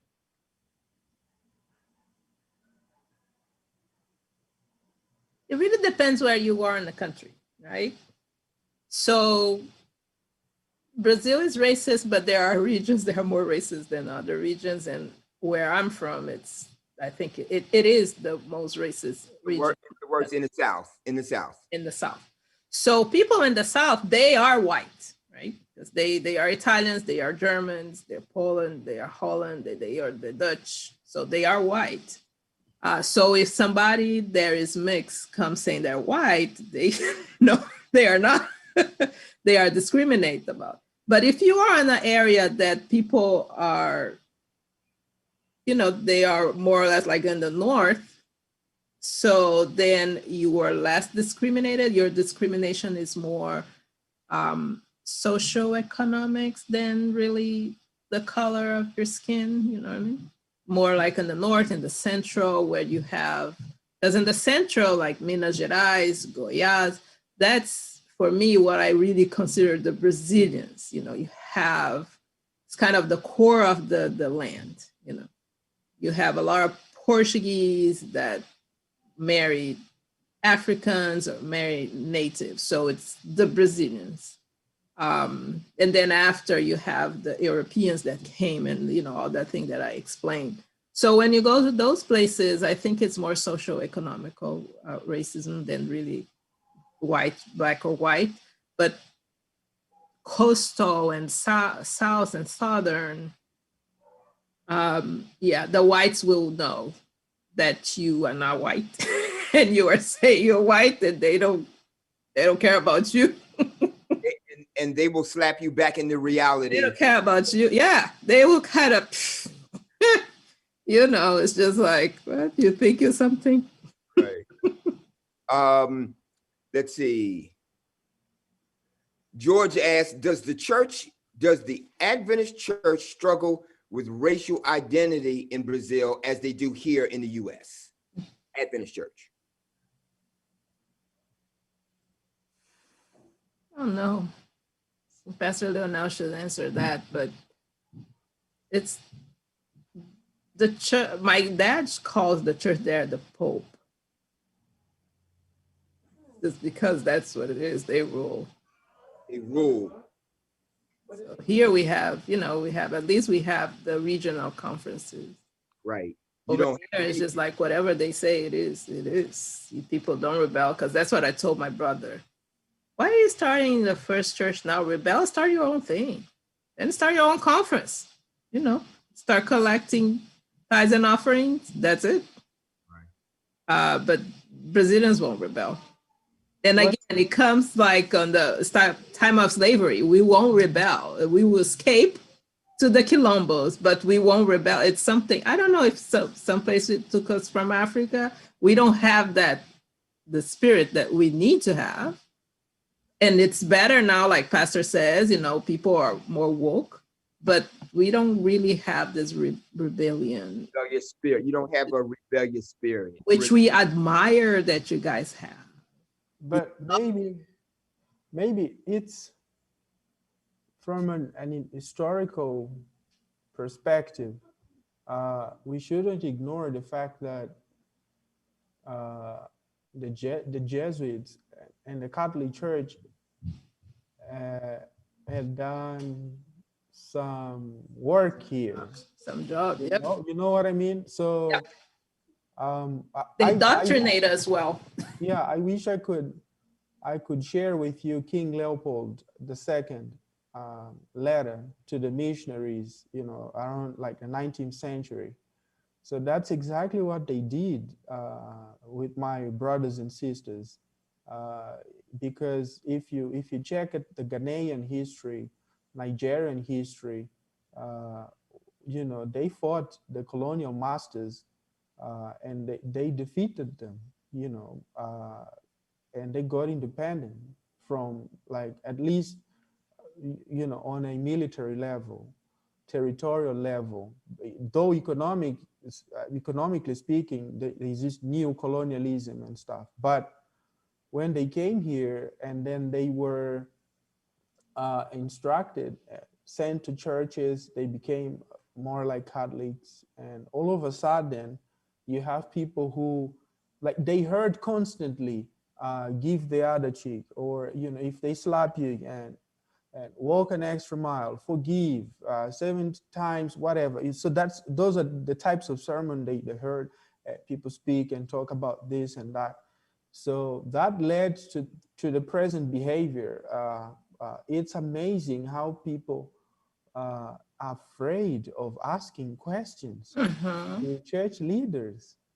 It's like where I come from. When there are those conference meetings, it's like you get spooked and scared, because they're real heavy discussions and they ask questions, tough questions. but here, whatever the leadership says or whoever is in charge says, everybody just bows and this is it. Because if we don't, this is he was anointed, just the anointed person, and Separated by God. yeah. So it's like everybody believes that the only way they can win here is if they become political and just go by the rules, and suddenly they think things will change. But if I know, I mean, a couple of experiences I've had, the only way you can change effectively is to raise your voice and say no more. It's enough. Yep. So you can stay with the beautiful temples and whatever you think we are after. We will start worshiping anywhere, and that's it. So if you do that, you will, like, everybody will like, okay, what's going on now? Because we are like between 54 and 57% of the Brazilian population. And I'm talking about those who declare themselves to be black and brown. There are those who declare themselves as not being black or brown. So it means we have more. And if we decide to make a statement, a bold statement, no matter what happens to us, I'm telling you, change will happen instantly. Easily. So you're over half the population. Yes, over half. So it's But they don't know it. Yeah, and if you tell them if They're not awake. The They're, word they're not woke. Analise, they're not awake. They're not awake. So there is one thing that I want to bring. Do you guys remember a couple of months ago, the General Conference came with a statement about race? Remember? Race and tribes and discrimination. Remember that, Pastor? I remember that. Yeah. I didn't see it. It was a couple of months ago. I would say probably the end of summer. It was something that we are pressuring the church to do since George Floyd, but the church was not doing it. And I remember some groups, they were saying, why we are so late? Right. Baptist church already came out and came with a statement. The Catholic church was the first to come out with and we came like 4 months later. So anyways, they came with this statement, and it's very well written. It's just late, but it was very well written. And they translate, and that state went to Brazil. And what they did there was they have committees of Black people organizing events on their churches to talk about race. They were specific to say that we don't want your church to organize this program to talk about race. We don't want anybody that is white to organize. We would like for you to organize the program with a Black person in charge to talk about race. So my sister called me and said that she was so happy because finally they could talk about race, discuss those things in church. Because the letter arrived from the General Conference, giving them permission to talk. And I told her, why do you need permission? She said, no, we talk about these things in our house when we are with friends, but we don't talk about this thing in church. But now they say we should. So I remember they flew Pastor Tiago from, I think, Rio or Sao Paulo, flew him to Porto Alegre because there is like a handful of Adventist Black pastor in Brazil. So they flew him there. They have this whole weekend talking about race. Everybody was so empowered, happy. And I was happy for them because I could see how happy they were. But at the same time, I'm like, why do you need permission to talk about these things? But that's our culture. We don't, but they were super happy. You could see that was inside, about to burst. And of course, for me, it's easy to talk because I'm here. And and we were very organized. We have the regional conference. We just talk. We don't wait for permission. So that's why you don't need permission. You don't need permission. There is a question from Kashawn again. And I'm going to assume, Analise, that this question is for you, but it could also be to Pastor. So you both can answer it. What is your favorite Brazilian meal? Oh, Kashawn. Why you have to go there?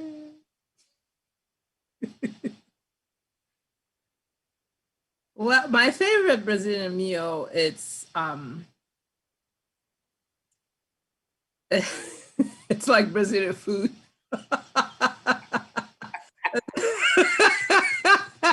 But it's interesting. I'm just gonna give you a little background. So my basic or my first degree was nursing, right? And then the Lord called me to go to different ways. And now I'm in the field of nutrition. And some years ago, I became vegan. So that was a problem because, all my rich Brazilian foods, they have everything under the sun over there. A lot of butter, a lot of milk, this, milk, that, eggs, and things like that. So I really have to reinvent my favorite dishes, right? To accommodate your new lifestyle. Correct. But actually, I sent the pastor, I don't know if pastor saw, I sent you guys a recipe of one of my favorite dishes, which is cream of corn, I could call creme de milho, which we are big with corn in Brazil. So you receive an email from me, Pastor, with something? I think I did see something that says recipe. I didn't get a chance to open it. Okay. Yeah, so that's actually my favorite, one of my favorites. And again, we are huge with corn. Okay. And we do corn, I don't know how many ways. We have sweet, savory, all types of things we do with corn. There are drinks, there's all sorts of things we do with corn. But this specifically is one of my favorite because you can eat with rice, you can eat with pasta, you can eat with whatever you want. It's delicious. So that's one of my favorite. Please pronounce it for me. So the translation will be cream of corn. How do you say it in your language, in Portuguese? We call creme de milho. Creme de milho. Mm-hmm. Creme de milho. So that's one of my favorite. But I'm also I'm sweet tooth. So that's a problem. Join the club. So cakes, Brazilian cakes and puddings and rice pudding is one of my favorites. All right. We do a lot. We put a lot of cocoa milk and cinnamon and all sorts of things. Awesome. Look, at some time when the pandemic is over, we have to have a Brazilian day at Grace Tabernacle. Nice. Invite everybody in and we'll celebrate the Brazilian cuisine. It'll be nice. We have amazing stuff. And a lot of things, the majority of our cuisine, right, Pastor Donnell, it's stuff that it's from our culture. Okay, awesome. Pastor Leo, what's your favorite? Well, let me say it's this food from Bahia. But basically, yeah, they inherited from my ancestors. Mm-hmm. Then they added little, but it's called moqueca because I'm a fish. Like Annalise has problems with puddings and cakes, and I have an issue with fish because I was born just, the sea was just a few, meters from where I was born. So I've always had this weakness for fish, and that's my favorite because it reminds me of my home. Sure. my grandma and my grandfather. So it's more like we have a version of Moqueca in Mozambique and most countries in Africa. But then I tested this version from Bahia here, Salvador. I was like, It's wow, amazing. wow. It's amazing. So It's like a fish it's stew. fish, yeah, it's a fish too. So It's delicious. There is a vegan version as well. Oh, all right, all right, all right. I So look, like that now. Yeah. See, we do with hearts of palms. There is a version. Oh, you need to send me the recipe. Yeah. look, I need you, Annalise, you mentioned something this morning that a few of us cannot wrap our brains around. Mm. You mentioned Adventist synagogues. You must explain. I don't see how you can take these two things and bring them. What in the world is an Adventist synagogue? There's pictures. I should have bring That's pictures. from Elijah. That is from Elijah, by the way. There's pictures, but I will let Pastor Leonel explain because it's right by where he is pastoring. That's where they have the largest one. Yeah, it's just what they did is they thought, okay, how can we reach the Jewish community and minister to them and attract them to Jesus? So we have to start from where they, Within their culture. yeah. So it's like an Adventist synagogue. It's not exactly a synagogue, a Jewish synagogue. It has some elements, but everything else is Adventist. So Women cover their like, heads, yeah, they're like separate rooms. rooms, Nah, women with worship on children in the one. ground, on the floor. Yes, yeah. So when they It's- read It's scripture, open. yeah, and when they speak, they sit and speak. You know, just like Mhm. the, a regular synagogue. That's like they have meetings for men and Bible readings and Torah teachings and so Are they well populated? uh it's they're not very big. Yeah. You will find it's one in Campinas. They have like what 50 plus members. A lot of visitors because people are curious. Yes, Lots of visitors. The Jews they're visit? very consistent and disciplined. So that's one characteristics, and then you have to be able to navigate through Hebrew, and Right. they're preaching from Exodus, it's not Exodus, so they use Hebrew and Sure. They're something. highly scholars. Yeah, and yeah, so that's Here's the last question. And Pastor D'Souza, this is for you. I know you were born in Mozambique, in Africa.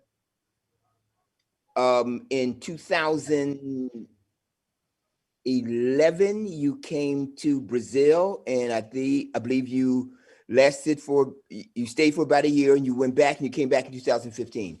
Here's my question: how many different number one, how many different languages do you speak? What is your mother tongue? And when you came to Brazil for the first time, did you already speak the language or you had to learn the language? okay. I'll start with my mother tongue.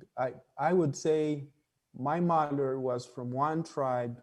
My dad was from another, they were from different tribes. So I learned both languages. So from my mother's side, we have Ndau, and my dad's side, we have Sena. So I learned both.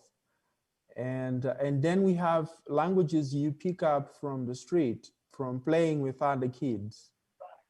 In my country alone, we have more than 40 languages. Wow. Yeah, more than 40. So like my grandmother spoke like, I don't know, 10 or 12. And that's normal. It's normal. Like usually people speak more than 3 or 4, and they can understand a couple of, so, and then when we went to school, we were taught Portuguese, you see, and then our country, to frustrate the Portuguese, they joined the Commonwealth, so they embraced English. And then they also joined the Francophone movement, so they included French in the curriculum. So if you are educated in Mozambique, you will, Speak the three languages. yeah, by the time you finish high school, you will be speaking your mother tongues, and then you'll be speaking French, you'll be speaking Portuguese, and speaking English. And when I came to Brazil, I already spoke some of these languages. But when I came, I was like, I was like, people were like, no, this is not how you say it here. I'm like, oh, so teach me how you say it. Yeah, we have a Brazilian Portuguese. It's just like England, US, and Australia, similar, we have. But Pastor Leonel, just because it went out of my head, how many African countries speak Portuguese were colonized by Portugal? Yeah, we have Mozambique, Angola, São Tomé e Príncipe, Cabo Verde, and Guinea-Bissau. So 5. Yeah, that's what I couldn't, yeah. So we have these. Cape Verde. And we share, like, it's like we identify with one another. In the fight for independence, we helped one another. That's one of the beautiful things I still remember, the freedom fighters. That includes part of my family. Incredible. People came from these other countries to help. And when they were struggling too, we went and helped. And that's how we got our independence. Yeah. And there, one interesting thing about the Adventist church, because, I love my church. There is something that we have these problems with racism, but the Adventist church in Brazil is doing amazing things, right? So we have the radio and the TV, right? The TV station, which is reaching. And we are able to, I think roast is the word, programs for the African countries as well. So they come in, they record the programs that will be distributed for the Africa countries that speak Portuguese, you know what I mean? So that's it's something that almost like Brazil is the general conference of the Portuguese speaking countries. So they go there for materials, you have programs, and you can record there because the studio is huge and it's beautiful, and it's top of the art, everything, the studio of the Hope TV. So so that's a good thing, right? Because you have countries like Cape Verde, right? Which is, I don't know, this size, super small. How are they gonna support and take care of their people? So you come and you can have all this material. You have this central place that's, I'm always afraid to say speak your language after the sermon this morning. But the language that the country speaks, I should say. They are colonizing us again. That's what it means. Yeah, so it works outside, but it doesn't work inside. Right? There's no programs for Black Brazilians in Brazil. Wow. There's one more question. It's probably from a Brazilian, which means it's probably Portuguese. Okay. Oh, yeah. Do you see it? I think that's my cousin. Noemia? Yes. Yes. Oi, Noemia, já estamos acabando. She wants to know how long we're going to be here talking. Oh, we're done. Já estamos acabando, Noemia. Beijos. Hey, look, I want to thank first and foremost you, Analise, It's my pleasure. Thank you for having me. For being, from the moment I called you and explained what we wanted to do, You just, you welcomed me. You were all on board. I thank you for, bringing everybody together. She say they're friendly people. Thanks for the opportunity. Souza, your message was heaven sent. It spoke to our hearts.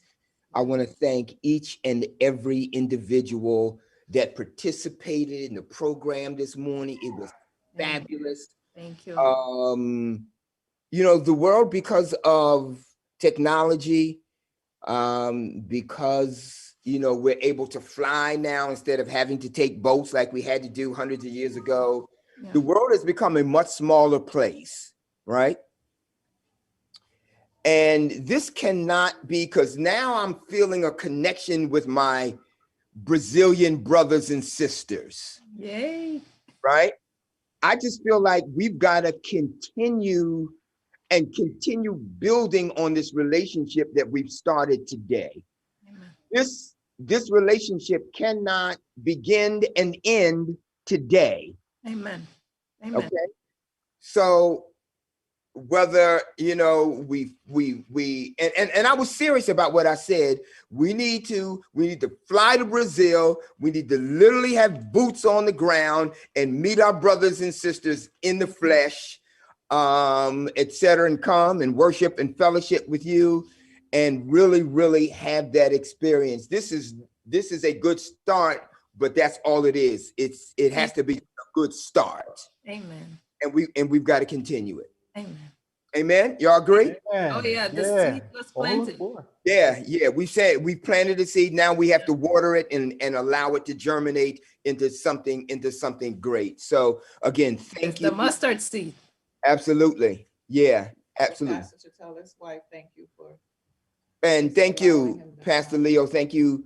Thank your wife for allowing. We heard your son. We heard your son this morning. That's good lungs. Good lungs. That boy's gonna be a singer. That boy's gonna be a singer, or preacher, or maybe both. Yeah. So thank you. Tell your wife we thank you. We thank her for sharing you with us today. What a blessing! What a blessing it was. And now one last final announcement.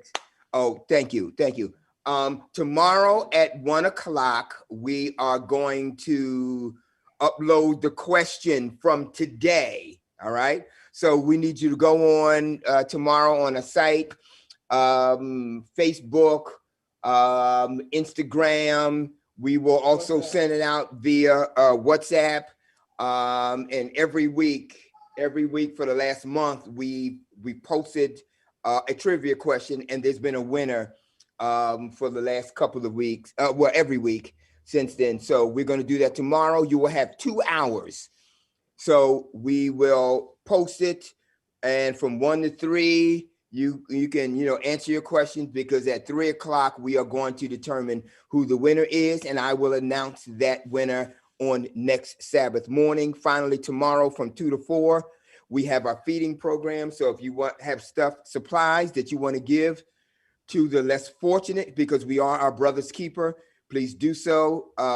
We will be there, because on Tuesday we go out into the community and we pass those things out to the less fortunate. So once again, I thank everybody, Pastor Leo and Analise. I need both of your addresses. We're going to be sending you something. We value your time. We appreciate you for being with us. So I need both addresses. So please see to it that I get that. And with that, I bid everybody adieu. Thank you for spending the bulk of your day with us. Love you. I truly appreciate what we're doing here at Grace, because we are learning not just about the African American struggle, but we are learning about the struggle of all of our people across the African diaspora, and that includes the whole world. Amen. So thank you. So let's conclude with this word of prayer. Father God, I thank you for my newfound friends. I thank you for the incredible history and the information that they have shared with us this day. We are better off as a people as a result of this day and the relationships that we are now forging. Help us to continue to build on those relationships. And when we get to kingdom, we are going to have the greatest family reunion that the world has ever experienced. Bless us, guide us, keep us, protect us, and then save us when you come. In Jesus' name I ask it. For his sake I pray. Amen. Amen. My people, love you, love you, love you, love you all. Thank you. Thank you. Thank you. All right. And look, we'll be in touch. We'll be in touch. Yeah. All right? Thank you much.